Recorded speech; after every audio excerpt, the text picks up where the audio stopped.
Hi everyone, it's Tasleem here, and I'm having such a great week. As you can see on the left of me is this beautiful pot of flowers. I got flowers, someone gave me flowers, and it wasn't even Valentine's Day yet, and I thought that was a really good sign. And I just realized, like, today I felt like wearing a lot of color and wearing like deep kind of colors, and so I'm wearing this outfit that has a lot of greens and different shades in it. And then I changed my duvet cover, which is like a bohemian pattern.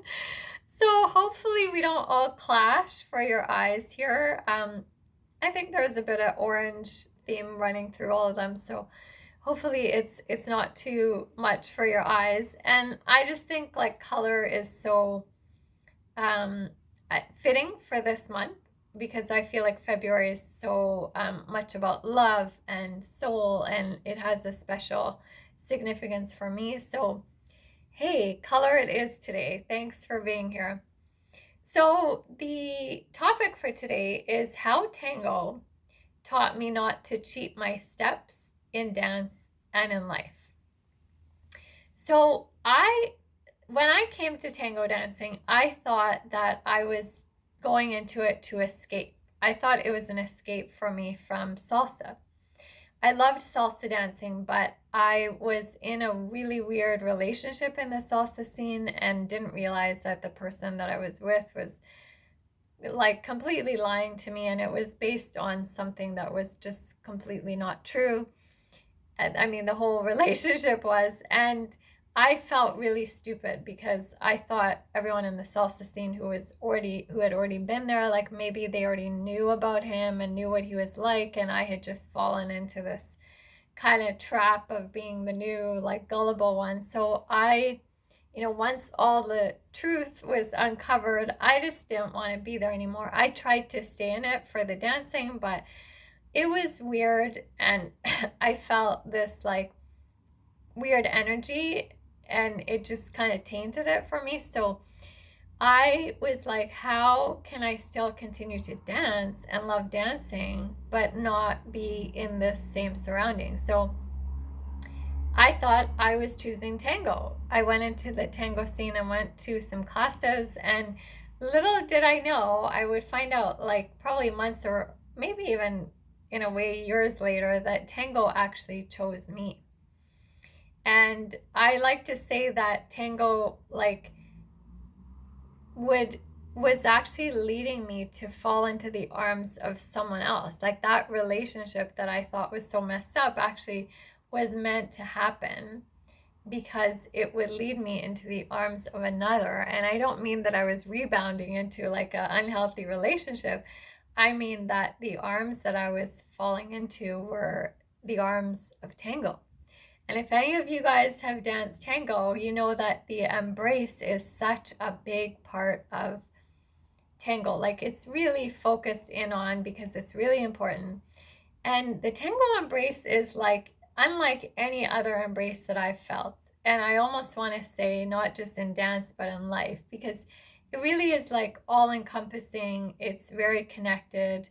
There's breath, there's like variability of how close and how far, like it really is fluctuating. And there's different points of connection along the arms, and if you're closer, there's a chest to chest connection depending on the height. So there's a lot to the embrace, and there's actually sometimes like an art with some people that are really into it. There's an art to actually like going into the embrace before you even actually start dancing, like just starting the embrace and how the arm comes up and connects with the partner. And it's absolutely beautiful, and it made me feel really held. It made me feel really like I could trust into something again, and not just in my partner, but also in the dance floor, in the dance, and especially in myself. So here I was thinking that I was coming to tango to have a fresh start. It was new, it was exciting to be with new dancers, to learn new steps, to learn new technique, and be in different surroundings. But what I didn't realize that it was actually going to connect me to something old too, something very significant in its history. Like this dance and the history of tango is so ingrained in like a culture, community, and it fascinated me that I was invited by tango to come into its world. It felt very otherworldly. Like it felt like I was taken into another time, and everything felt slowed down. And I don't mean that the dance was necessarily slow. In some cases it was, in some cases it wasn't. But there was something more um, detailed in how the learning of the dance came about, in really focusing in on the little details. And that included just like, how do we initiate a step before we even move? Like there's a breath, there's a initiation that comes into the body. There's like which side of which, where is your weight in your feet, in your legs. And in salsa, I feel like you could kind of cheat that if you wanted to, because in salsa there was a, 1, 2, 3, 5, 6, 7, and for the follows you could step back on the right with the 1, and you step forward on the left with on the 5, and you knew that was the basic step. So if got flustered in your movements, or kind of like fumbled your steps, you could just go back to that basic and the count, and you knew where you had to be. But in tango, you couldn't do that, because first of all, the basic doesn't work that way. It's not delegated like a foot to a number, to a beat. And also, because there is this like completely variable in terms of like, the lead could be bringing you close, because you might have like a milonguera, kind of milonguero type dance where it's closer, or it could be wider apart, like a salon style dancing. And so it's always coming in and out depending on where you're dancing and what the song is. And so if you're closer, you're not able to actually even see which foot your partner is on. You can't just like make sure you don't step on their feet because you look down and see, oh, they're gonna go forward on the right now, so I gotta make sure I move out of the way. No, it's not like that. You can't see their feet a lot of the times, and you wouldn't want to be looking down anyway. But in tango, you have to really concentrate on the feel. Like you have to really be centered and really connected to your own body, so that you can feel where your partner is taking you. Or if you're a lead, you have to be very aware of which foot, which leg your partner is on, so that you know how to lead her.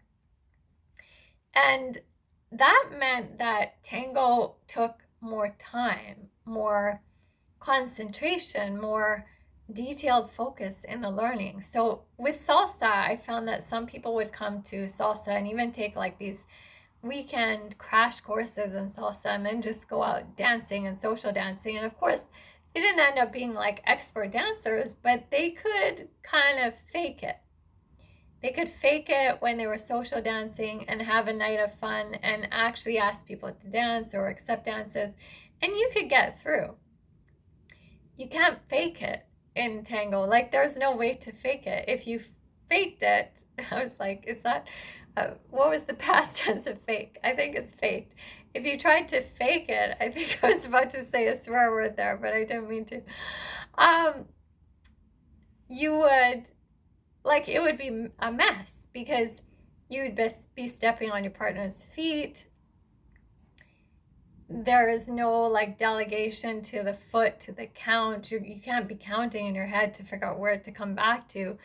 And there's also like, if you're social dancing, other people can see what you're doing, and it's like, if it gets that messy, you would end up probably not being asked to dance again, or not being able to go out for a dance and ask other people to dance, because people would be like, what are they doing? And that meant that people that really wanted to tango dance, they had to be committed to it. They had to really invest time and patience and really focus in on the quality of the step. So we weren't just like learning patterns and learning how to do those fancy boleos, the kicks, and even just like the quick steps, or like some of the like graceful movements that you see people do on stages with tango dancers. Like, we weren't even getting to that. We would focus on the walk for weeks. Like, I even went to Buenos Aires, and it wasn't even just in Vancouver or Seattle or wherever I went here, or New York even, that they were focusing on the walk. When you go to Argentina, if you're beginning, and even if you're not a beginner, you are practicing the walk, because there are parts of the walk. There's a there's an initiation to the movement. First of all, there's a um, like in the lead, you're actually extending, you're stepping, you're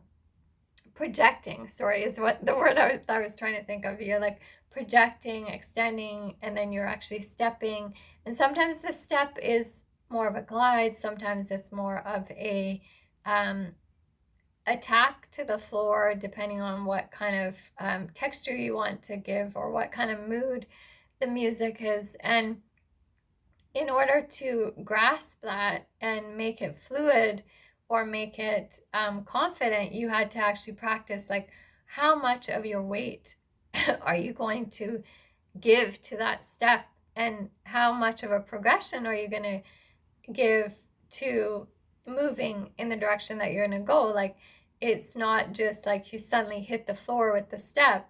Sometimes you transfer the weight slowly, sometimes it's a little bit faster. You're also pushing off with the leg that is not the one that's stepping. There are so many different intricacies to this art of tango dancing, and even just walking in tango. So if you wanted to actually learn it and be able to social dance and be like a good social dancer on the floor, like actually be able to dance it and make your partner feel comfortable and you feel connected, you had to be okay with taking time and learning. And I found in many of my classes, a lot of people got frustrated and left. They started tango and thought, oh, in a matter of weeks or a couple of months or a few months, I'm going to be out on the dance floor ripping it up in the milongas, dancing like all the pros.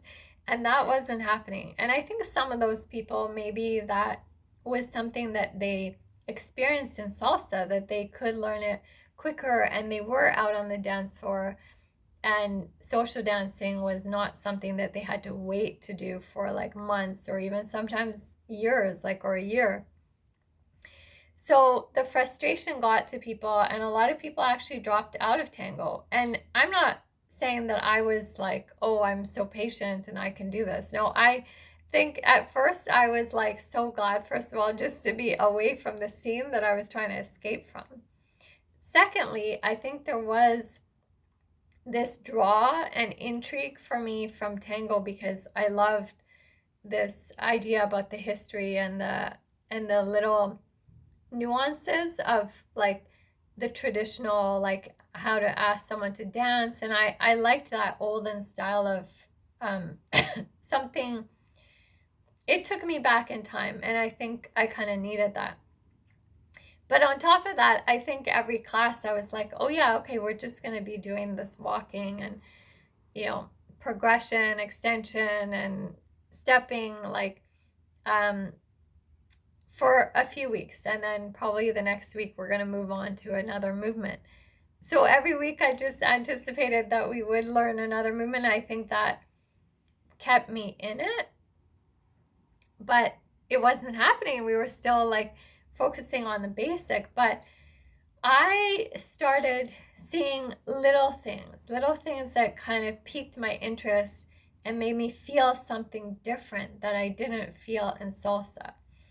Like, I didn't realize that if you don't have a step already in mind, that you have to, like, go in a certain direction, like in salsa with straight lines, that you can still be led and feel and lead a movement that is circular or that is angular. Like they're in tango, we weren't necessarily dancing in a line. There were a lot of movements that were had a circular feel to them, and there were a lot of angles that we would be led into that um, had different degrees of an angle. Like it wasn't like, oh, we learned this ocho cortada and then it is like at this specific angle. Some of them were one angle, some of them were deeper. If we were led into an ocho, it wasn't just like the same degree of the ocho. Some of them were at a steeper angle, some of them were wider, some of them were smaller. So you had to really be in touch with, how am I going to sense the cues to tell me which direction, what speed, and what angle I'm going to be doing the step. You couldn't just guess, and you couldn't just already like have it in your head. And like I said, you couldn't fake it. Because if you faked it, then let's say you're a follower and you're faking the response from the lead, your response then cuts off his chance to do what he wanted to do. So there was so much to this that I started really kind of getting into it. Like it kind of helped get me lost into the dance and into these little subtleties of movement. And it kind of fascinated me. So that's what kept me in it. And eventually I was learning more and more because I did stick with the basics and I did learn how not to cheat my steps. And in not cheating my steps, I associated this with tango. Like I was like, oh, okay, like this is something that's really unique to tango because, you know, you can't see your partner's feet when you're dancing with them, and you don't have this basic step to roll back onto. And so you have to learn this because tango is this way. Like in tango, you can't cheat your step. Even to the, like, we were even learning like which part of the toe to do a sweep around, like a all the names of everything have left me for a second, but um to, if you're using your toe on the floor, um which part of the toe you would use to make that really nice movement, and which part of the foot would land on the, like sometimes it was the heel first, sometimes it was the ball of the foot first, and at what speed, like would it be a slower one, would it be more of an attack? All of these little things we would actually be practicing.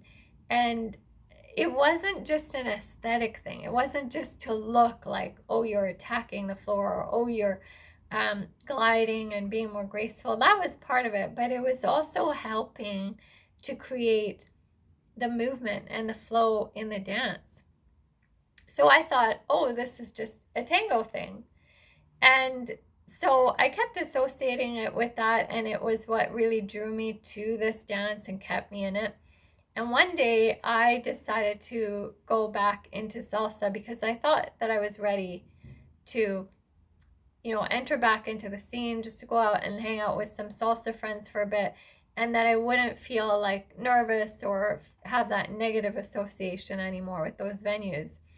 And it was just a good change. You know, I thought, oh, let's see, I'm probably out of practice with this dance anyway, so let's see what happens, because I was doing tango for a while, for so long. And when I got to the salsa scene, it was really fun, and you know, it felt familiar, and I started dancing. And I was a little nervous because I was like, maybe my tango body will start coming into this and then I won't know what to do. Or and the weird thing is that I felt better at salsa. Like all of a sudden, I was like, this is weird. I haven't danced salsa for so long, and I've been dancing tango, which has very different movements and like a different basic and a different kind of a whole different frame and connection. But I felt better at salsa. And I started realizing that my steps in salsa were more focused and more intentional. And even the way that I used the floor was like I was really being specific about it. And I could feel like even dancing in a line, or how I would return to my partner or how I would respond to my partner, was much more connected.